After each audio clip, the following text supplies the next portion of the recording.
Back in the mists of time. No, not that mist. The video that started a whole new YouTube adventure. Now we must return to a refined establishment again. But this time requiring relocating, redesign, renovation, resettling with perilous pitfalls. Timing is imperative when deciding to move house, but more important than time is space. It was finally time to accept that there was just not enough space to house my many hundreds of game consoles anymore, and something serious had to be done. Military precision and strategy, careful placement of much loved Lego sets, keys to a new but retro beginning. Patience, strategic deployment, and just lots of everything would be needed. Not the biggest of rooms, but where it lacks in width, it makes up in length. Something is immediately going to have to be done about those grimy white walls, and that awful solid fire door. I needed to find a plasterer. Bathing the wall in sonic blue paint was the first order of the day. I asked no questions, and the plasterer gave me no answers, except to say that this made the walls sticky. I continued to have light-hearted discussions about large smooth areas, and was soon given increased confidence that this chap could indeed transform grime and nobbled into smooth and decadent. I bid him good day and let him get on with his work for many hours and days, ensuring a plentiful supply of tea was given at the necessary junctures, and small sharp stops for engaging banter. The sonic blue stickiness took about 3 days. It was then time for the main event to take place. The plastering over of the filth and grime that had presumably stagnated for many years from the previous owner's usage of this room, which prior to the acquisition of this property was primarily used for advanced bike storage and suitable supplies of cheap noodles and feather dusters. The room, whilst confident in its appearance, was still quite worried about the drying time of the plaster. One of the room's selling points is that there are no windows, so it is able to achieve a complete black void at any part of the day that is convenient to you. Well, to me. Plasterer was also a painter, and I instructed him to paint the walls a standard white, not eggshell, not cream, not lily, just standard. With the benefit of hindsight, this might have been a small mistake when trying to create a gaming arena, but as we may see later, white walls can be highly advantageous in particular situations. Horrible door removed and replaced with a suitably modern 6-panel. I'm not going to attempt to pretend to know what I'm talking about as to what type of door, but it's just a door with a handle and you can walk through it, which is brilliant. Things were looking better already, and the boiler was now suitably hidden away, with another secret lurking beneath it, which we will discover in a short while. Much debate was had around just having the top part of the boiler conveniently hidden in the cupboard, but then that would still leave the pipes exposed below, which was not acceptable. This area was begging for shelving. Mild panicked conversations ensued when it came to flooring, due to the uneven nature and general knobbliness of it all. The carpenter was good with wood, but also he was good with liquids and levelling, although many discussions were held about the feasibility of getting the floor to an optimum level. My good friend decided he could walk on levelling liquid, but then later found that he couldn't. Luckily, this was quickly rescued and smoothed over. My good friend was immediately banished from the home and room until further notice. I was hoping to have laminate flooring, but now this was potentially in jeopardy due to the uneven nature of the floor.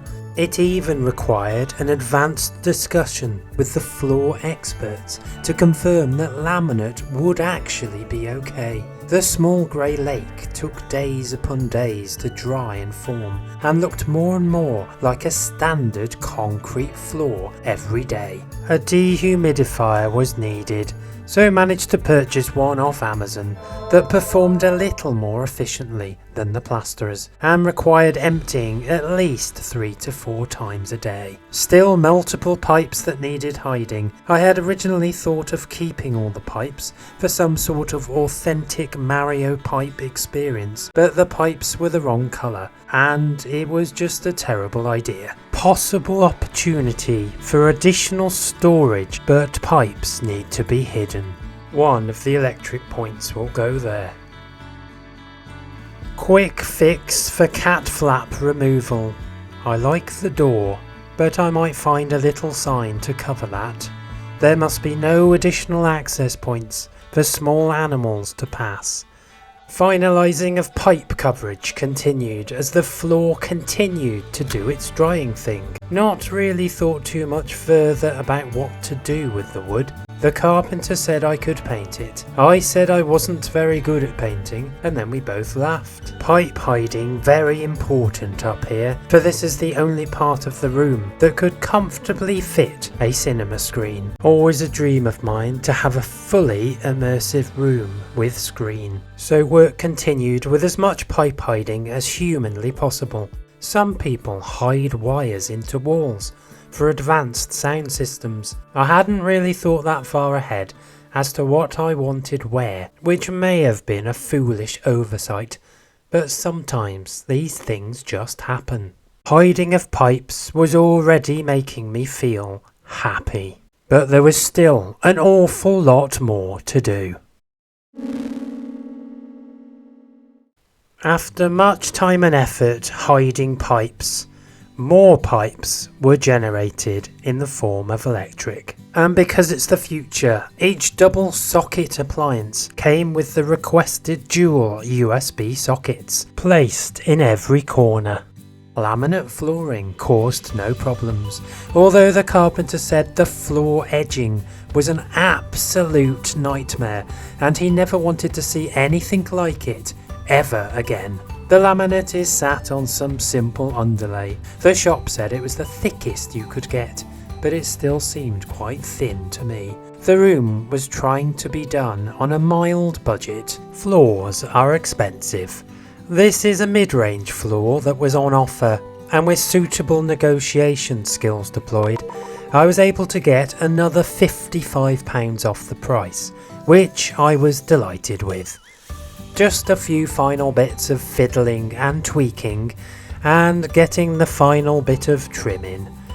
I know nothing about trim, so I went with the floor people's recommendation, but quite happy with the results, even if the carpenter wasn't. The whole process took about 6 weeks. A very intense 6 weeks, with most days taken up with a suitable professional attending to the room. I always knew that if this work wasn't started immediately after moving in, it would never have got done, and I would just have a room full of Nintendo Wiis stacked to the ceiling. This was only phase 1 of the project though. With the ability to now walk on a nice smooth floor and not have to stare at obnoxious pipes anymore, it was time to plan a new chapter, in a new book, in a new library. A library that continues to evolve and develop into a fully functioning escape from the modern world. With only one clue in what to do next, I knew this room needed to be able to trap as much sound as possible.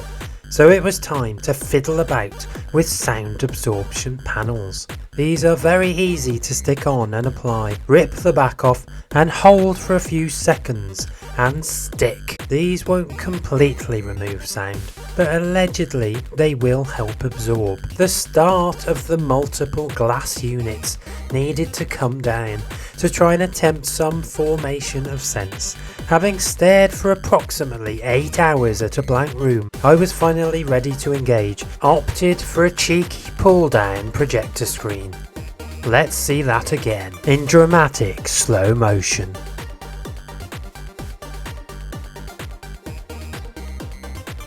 Not quite enough for 120, so opted for a 100-inch belter. Not too bad on price either, £100 for 100 inches. Felt panels are set just behind the screen to help reduce glare as well as sound absorption. Now, I'm not currently equipped with skills to mount projectors on ceilings, so for now a stand will have to do.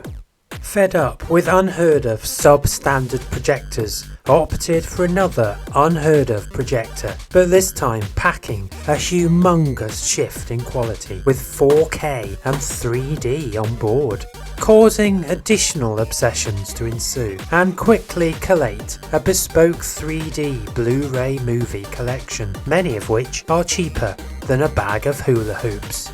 This is not your usual red-blue 3D glasses affair though. Things have moved on since my day. The 3D technology uses active shutter 3D glasses. One pair came free with the projector, the other pair sourced at considerable cost. But other brands are available. A fusion of both new and old means that I still have my original VHS video player ready to go and have already enjoyed numerous VHS video nights with a good friend. Cable management is always a problem, but these help a little, and with more space comes more display opportunities. The Xbox is the main workhorse of the room and will double up as a very efficient 4K Blu-ray player. Comfort is essential in any gaming paradise, so I soon needed to look at improving any existing comfort levels. Cup holders and reclining were two main features that I really wanted. I was almost out of money, so currently it is the only deluxe chair in the room. The couch isn't really at a required standard, but future plans will need to incorporate more deluxe seating that is facing the main screen. After consulting the popular book Be Useful by Arnold Schwarzenegger, I thought it was about time that I had a small go at painting the remaining bare wood, opting for a bright yet matte red.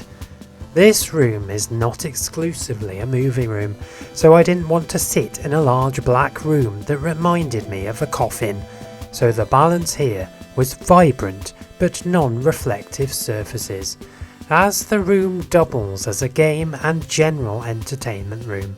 Bespoke shelving will hold at least 120 games on various platforms. One day, I will get around to building and displaying this Lego. Additional floating shelves were put up by me under constant supervision and instruction. Good to have Mario back where he belongs. This original Edward James is now 20 years old. Still don't know what I'm doing with all my multiple TVs, Rubik's fridge still going strong, and an ongoing need to try to hide multiple wires away. The new problems that presented themselves in this room was the need to have ridiculously long cables, so I got very acquainted with 6-meter HDMI and optical leads to ensure everything was going to work as it should. Record player fully rigged into the surround system, and due to a vast array of HDMI switches, every system is able to be run independently through a TV or ported directly onto the main projector screen. The surround system was just sourced cheaply from eBay, just to ensure there was some surround sound extravaganza from day one. Future plans will include a complete overhaul of sound design, and most likely the room will switch to separate setup with dedicated amplifier. Just because I could, Old projector hooked up to alternate systems. Imagine the delight of finding out some PlayStation 3 games also play in 3D. These are magnetic posters. These are really good. These are called Displate. We're getting there. The room will wake up at any time. Shadows won't creep across the floor, but neon will glow behind these doors. Lighting is handled in various ways in the library. The 2 main lights and 2 main uplighters are all controlled by Philips Hue lighting solutions. TV just hooked up to Google Chromecast, running a suite of favourite film posters to enjoy. The Lego set is a custom-made Tetris design, designed from scratch by a good friend who is slowly becoming an expert in his field. Having a warm bath of neon can be good for the soul. The arcade machine is a custom-built MAME cabinet which can play well over 8,000 games, primarily arcade based, but it does have a few cheeky extra systems built in, free play or coin operated, with 10 and 20p pieces. Most other lighting has all been sourced cheaply. White walls gives an additional bonus of being able to project old consoles onto it. There will not really be any other reason than because you can. But if there are multiple guests requiring multiple stimulation, this can be engaged to assist. As it stands, the room will comfortably hold about 5 people. 1 in true comfort, 2 on the couch, 1 in the rocker chair, 1 on the footstool, and maybe a punter stood up on the arcade machine, but that might be pushing it. And just another cheap digital photo frame running favourite movie posters on a continual loop for added ambience and talking points. The room is not normally running at such high capacity, but here to show you how it can look and how it can provide entertainment for multiple occupants. The room has already been able to comfortably host for 3 guests, and the feedback was very positive. The room is nearing completion. Most items have found their regular space.